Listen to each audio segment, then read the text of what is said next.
je, je vais donner la parole à Luc Bonnet. Ça ne marche pas? Si, ça marche.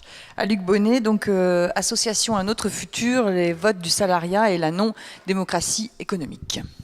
18 minutes. Oui, j'ai bien compris. Je vais vous faire un exposé beaucoup plus théorique que ce qui a été dit un peu sur la pratique. L'économie, c'est l'étude de la répartition des ressources, et plus précisément de la dynamique dans cette répartition des ressources. Nous vivons dans des économies décentralisées, c'est-à-dire décentralisées, cela veut dire que les unités de production, les unités de consommation sont supposées bénéficier d'une autonomie de gestion. En gros, unités de production, unités de consommation sont responsables de leur choix. Pour la théorie économique standard, dominante, celle qui est dans les manuels, disons, des premières classes d'éco, mais aussi dans la parole des journalistes économiques qui nous informent tout en nous désinformant tout le temps sur les radios et les télévisions. Pour la théorie économique standard, en fait, l'économie, c'est un ensemble d'échanges. C'est donc une économie de marché où la répartition des ressources, cette fameuse répartition des ressources, se fait de manière tout à fait naturelle. C'est l'offre et la demande. L'économie, c'est l'ensemble de ces échanges, et les marchés, c'est l'ensemble de ces échanges. Très classiquement, on distingue trois marchés qui sont interconnectés. Un marché des biens et services, un marché du capital, un marché du travail, tout ça est interconnecté. Et grâce à cette interconnexion, on en arrive avec des acteurs économiques qui sont vus comme des personnes, comme des individus, dont le processus de décision est orienté par les prix, on arrive à des échanges effectifs, donc des prix donnés à tous les acteurs. L'idée de concurrence, au-delà de ce qu'est la concurrence, c'est-à-dire différentes unités de production produisant, soi-disant, les mêmes choses, etc., l'idée de concurrence est très simple, c'est si vous n'êtes pas content, vous allez voir ailleurs pour voir si les prix sont meilleurs, alors supérieurs, plus bas, etc. Et puis une fois qu'on a vu ailleurs, eh bien, à un moment donné, eh bien, on ne trouvera pas de prix plus bas, on ne trouvera pas de prix supérieur, et donc les prix sont donnés, encore une fois, et les échanges se font. Bien.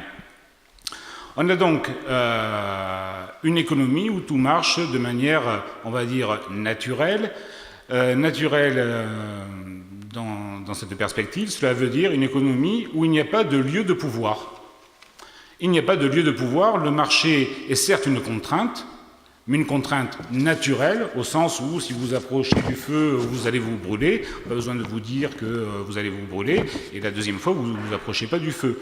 Donc, c'est une contrainte naturelle. Il n'y a pas de pouvoir dans l'économie de marché. C'est un point important. C'est évidemment le point qui est mis en exergue par les ultralibéraux. Friedrich Hayek, par exemple, le grand Manitou de l'économie ultralibérale, grand théoricien, pardon, est émerveillé par cet aspect tout à fait naturel et encore une fois sans autorité de l'économie de marché. En fait, dans les années 60, des économistes redécouvrent un vieil article de Ronald Coase, qui est un économiste, mais qui au départ est un spécialiste du droit, un vieil article qui date de 1937. Ronald Coase sera prix Nobel des sciences économiques dans les années 80. Il redécouvre cet article s'appelle « La nature de la firme ». Et que nous dit Ronald Coase dans cet article? Il nous dit, dans les entreprises, on ne peut pas considérer que le mécanisme des prix, donc les salaires, comment le capital est rémunéré, etc., dans les entreprises, le mécanisme des prix n'est pas un mécanisme de marché.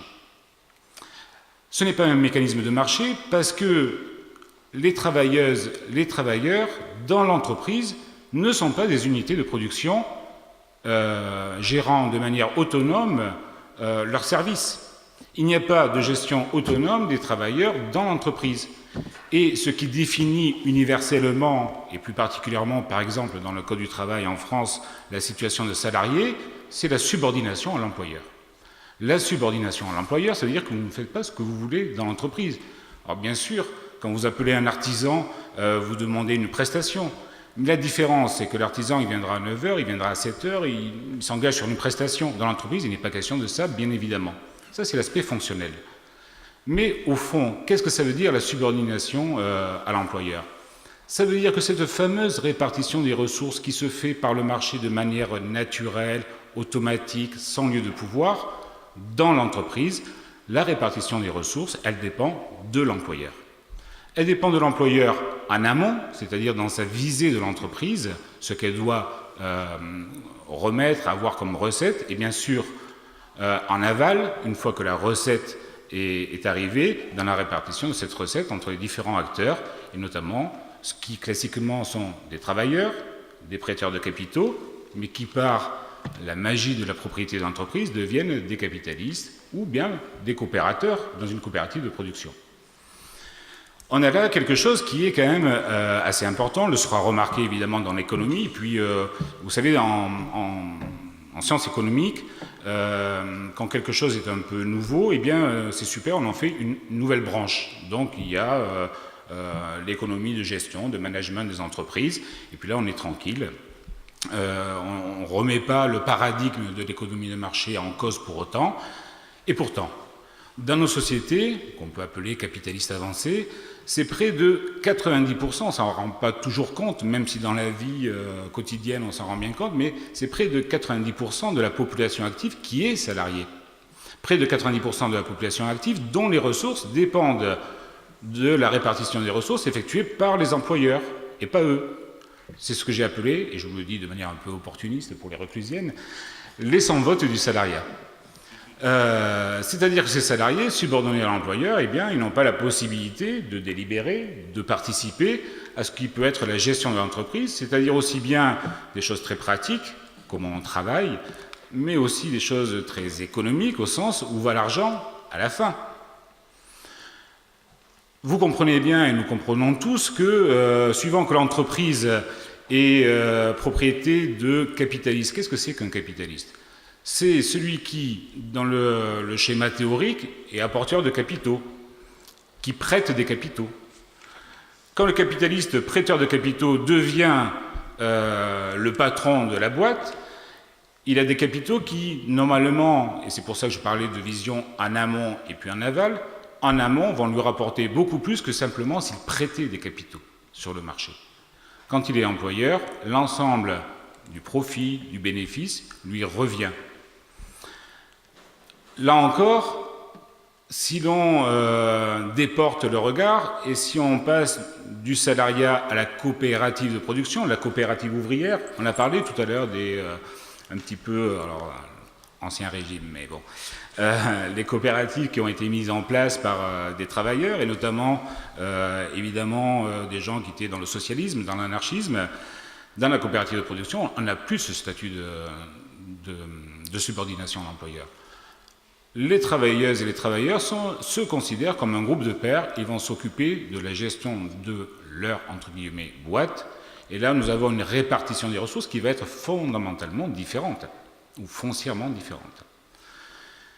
Si on écarte, mais il faut s'y intéresser à tout ce qui est économie sociale, alors les coopératives de production font partie de l'économie sociale, mais si on écarte ce qui fait partie de l'économie sociale et aussi de l'économie publique, qui finalement, encore une fois, à part les coopératives de production, sont basées sur le même principe. Qu'est-ce que c'est qu'une mutuelle ? Qu'est-ce que c'est qu'une entreprise publique ? Ce sont des boîtes où les consommateurs, les clients, les citoyens sont de fait, alors formellement et de manière un peu plus compliquée dans les entreprises publiques, mais formellement, il n'y a pas de distinction entre les consommateurs et l'unité de production, c'est eux-mêmes qui sont propriétaires des mutuelles. Quand vous versez votre prime à la mutuelle, de fait, vous êtes propriétaire. Dans les banques mutualistes, de fait, vous êtes propriétaire de votre banque, etc. Qu'est-ce que ça veut dire là aussi dans la répartition des ressources ? Là, je parle de manière formelle, parce que quand on rentre dans les détails, on a aussi bien sûr des phénomènes de pouvoir, des salaires tout à fait exorbitants. Je ne vous parle pas du salaire, je ne connais même pas, mais du patron du Crédit Agricole, pourtant banque mutuelle.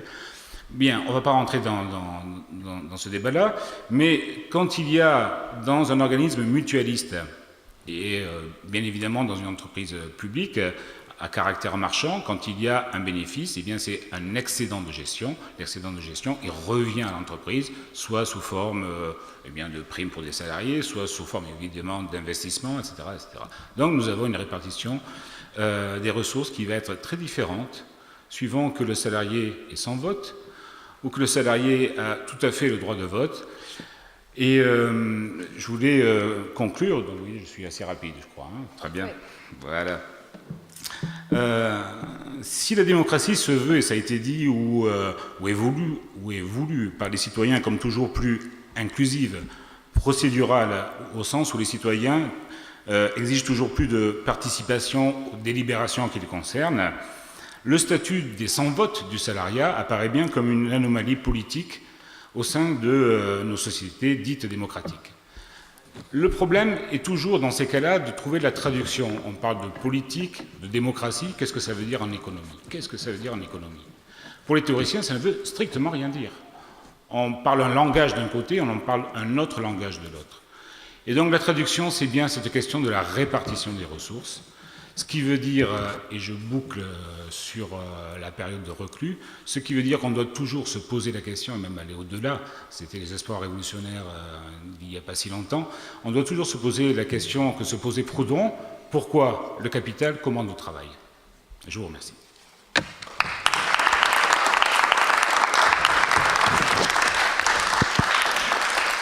Merci. Alors là, c'était carrément ouais, foudroyant. Ouais. D'accord, j'avais pas fait le.